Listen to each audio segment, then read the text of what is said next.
ഇതിപ്പോൾ നമ്മൾ 1.5 ഗ്ലാസ് പച്ചരി കുതിർത്തിയെടുത്താണ്. ഞാൻ ഒരു 8 മണിക്കൂറോളം കുതിർത്തിട്ടുണ്ട്. 5 മണിക്കൂർ ആയാലും മതി, കുഴപ്പമില്ല. അപ്പോൾ സാധാരണ നമ്മൾ രാത്രി ഇട്ടിട്ട് രാവിലെ അപ്പം ചുടാറാണ് പതിവ്. അപ്പം ഒരു 8 മണിക്കൂറോളം അത് കുതിർന്നിട്ടുണ്ട്. ഇത് ഒരു ടേബിൾ സ്പൂൺ മൈദപ്പൊടിയാണ്. അപ്പത്തിന് സോഫ്റ്റ്നെസ് നല്ല മൈദപ്പൊടി നല്ലതാണ്. മൈദപ്പൊടി ഒന്ന് ചേർക്കാം. ഇത് ജീരകവും ഏലക്കായും പഞ്ചസാര ഇട്ട് പൊടിച്ച് വെച്ചതാണ്. പഞ്ചസാര കൂട്ടുന്നത് പൊടിക്കാനുള്ള സൗകര്യത്തിന് വേണ്ടിയിട്ടാണ്. അത് ഇവിടെ പൊടിച്ച് വെച്ചിട്ടുണ്ട്. ഇത് ശർക്കര ഉരുക്കിയതാണ്. ഞാൻ 3-4 ശർക്കര ഒരു ഗ്ലാസ് വെള്ളത്തിൽ ഉരുക്കിയെടുത്തിട്ടുണ്ട്. അത് നമുക്ക് അരിച്ചെടുക്കാം ആദ്യം. ഈ ശർക്കര ഉരുക്കുമ്പോൾ അതിൽ കുറേ വേസ്റ്റുകളൊക്കെ ഉണ്ടാവും. അത് അഴിച്ചു പോകാൻ വേണ്ടിയിട്ടാണ് നമ്മൾ അരിച്ചെടുക്കുന്നത്. ഇനിയുള്ളത് നമ്മളെ സ്പെഷ്യൽ ഐറ്റം ചക്ക വരട്ടിയതാണ്. അതിവിടെ എടുത്ത് വെച്ചിട്ടുണ്ട്. ചക്കക്കാലൊക്കെ കഴിഞ്ഞാൽ നമുക്ക് ഉണ്ണിയപ്പം ഉണ്ടാക്കണമെങ്കിൽ നമ്മൾ ചക്ക വരട്ടി എടുത്ത് വെച്ചത് ഉപയോഗിക്കാം.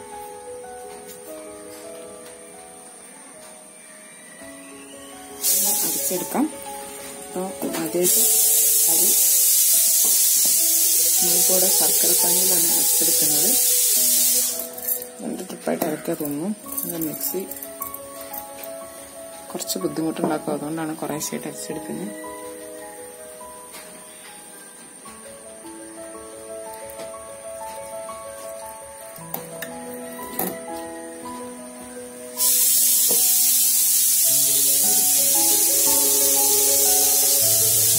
മൈദപ്പൊടി കൂട്ടാം.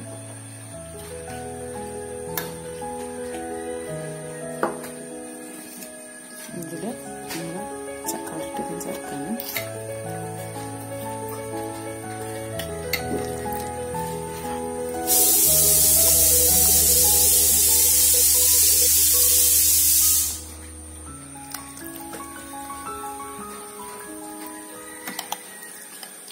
ഞാനിത് 5 ടേബിൾ സ്പൂൺ ചേർത്തിട്ടുണ്ട്. നമുക്കൊന്ന് അരച്ചെടുക്കാം.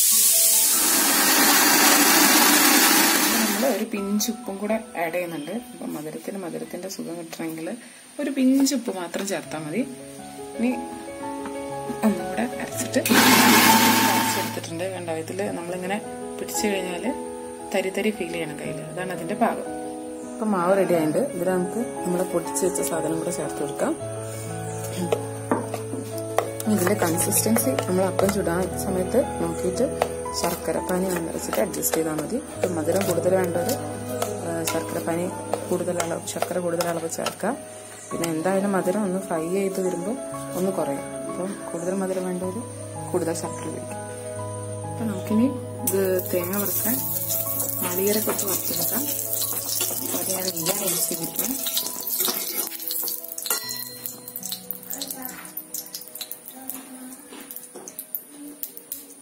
കുറച്ച് നാളികേരം ഞാൻ എടുത്തിട്ടുള്ളൂ. അത് കടിക്കുന്നത് എനിക്ക് വലിയ ഇഷ്ടമല്ല.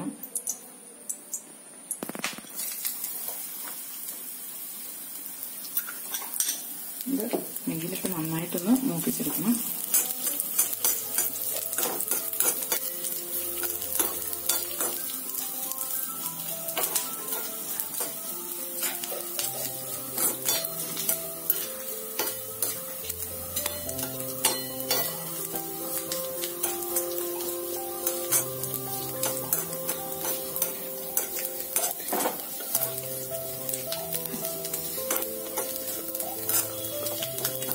സാധാരണ മൈസൂർ പഴം, അതായത് പാളയംകോടൻ പഴം ചേർത്തിട്ടാണ് ഉണ്ണിയപ്പം ഉണ്ടാക്കാറ്.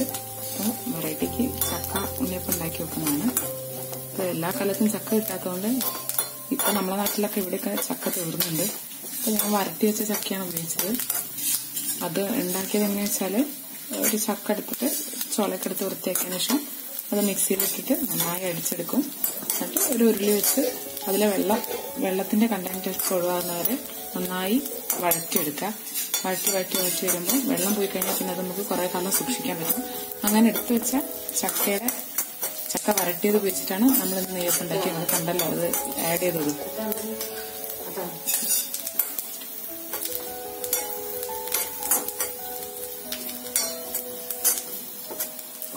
ഇതിപ്പോൾ നന്നായി മൂത്തുണ്ട്. നമുക്ക് ഇനി ഓഫാക്കാം. ഒന്ന് ചൂടാറിയതിന് ശേഷം നമ്മുടെ മാവിലേക്ക് ചേർത്ത് കൊടുക്കാം. നമ്മൾ രാവിലെ ആക്കി വെച്ച മാവാണിത്. അപ്പൊ ഇത് ഏകദേശം 7-8 മണിക്കൂറായിട്ടുണ്ട്. പിന്നെ ഇതിലേക്ക് നമ്മൾ വറുത്ത് വെച്ച തേങ്ങാക്കൊത്ത് ഒന്നും ചൂടാക്കുന്നുണ്ട്. അത് ഞാൻ ആഡ് ചെയ്ത് കൊടുക്കാണ്. കുറച്ച് വറുത്ത എള്ള് ആഡ് ചെയ്യുന്നുണ്ട്. നന്നായിട്ടൊന്ന് മിക്സ് ചെയ്തെടുക്കാം.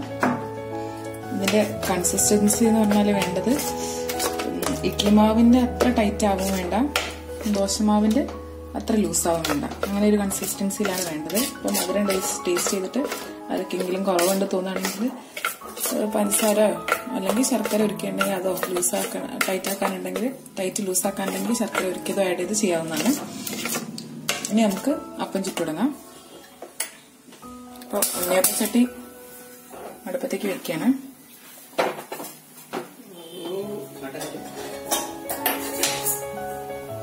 ഇത് നന്നായി ചൂടായി വരണം. ചൂടായി വരുമ്പോൾ നമുക്ക് ഇതിൽ എണ്ണ ഒഴിക്കുക. ഞാൻ ഇവിടെ സൺഫ്ലവർ ഓയിലാണ് യൂസ് ചെയ്യുന്നത്. ഏകദേശം ചൂടായത് നമ്മൾ ഓയിൽ ഒഴിക്കുകയാണ്. ഒഴിക്കുമ്പോൾ ഓരോ കുഴി മൂടുന്നവരെ ഒഴിച്ചാൽ മതി. പിന്നെ ബാക്കി നമ്മൾ മാവ് ഒഴിക്കുമ്പോൾ അത് പുറത്തേക്ക് തൂക്കിക്കോളും.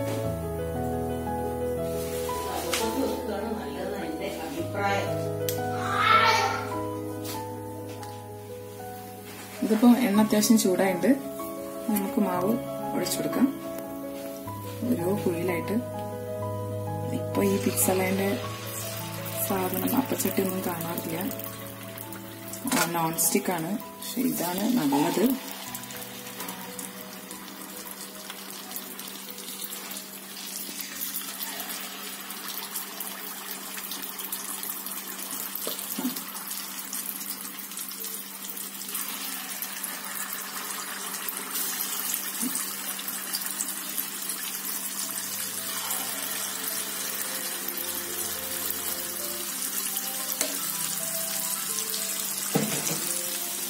നമുക്ക് മറിച്ചിട്ടൊക്കെ ഒന്ന് ലൂസായിട്ട്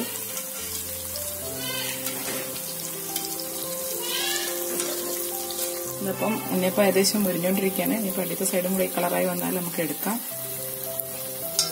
വേണമെങ്കിൽ 2-3 പ്രാവശ്യം അങ്ങോട്ടും ഇങ്ങോട്ടൊക്കെ മറിച്ചിട്ട് കൊടുക്കാം. ഫസ്റ്റ് പ്രാവശ്യം എടുത്ത് വിട്ട് കഴിഞ്ഞാൽ 2 സൈഡ് അതുപോലെ ചോക്കുന്നവരെ നമുക്ക് ഇങ്ങനെ തിരിച്ചിട്ട് കൊടുക്കാം. ഉണ്ണിയപ്പം താഴ്ന്ന നല്ല സോഫ്റ്റാന്ന് തോന്നുന്നു.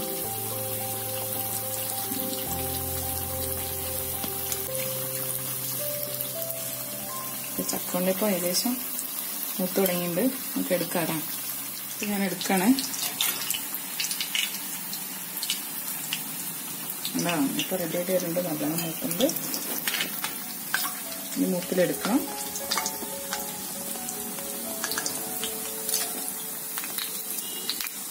അടുത്തത് ഒഴിക്കുന്നതിന്റെ മുന്നേ വീണ്ടും എണ്ണ നമ്മൾ പഴയ ചൂടിലേക്ക് എത്തിയിട്ടുണ്ടോ നോക്കണം. നല്ല ചൂടുണ്ടെങ്കിലേ ഒഴിക്കാൻ പാടുള്ളൂ മാവ് കേട്ടോ. ഏകദേശം ചൂടായിട്ട് ഞാൻ ഒഴിക്കാൻ പോവാണ്.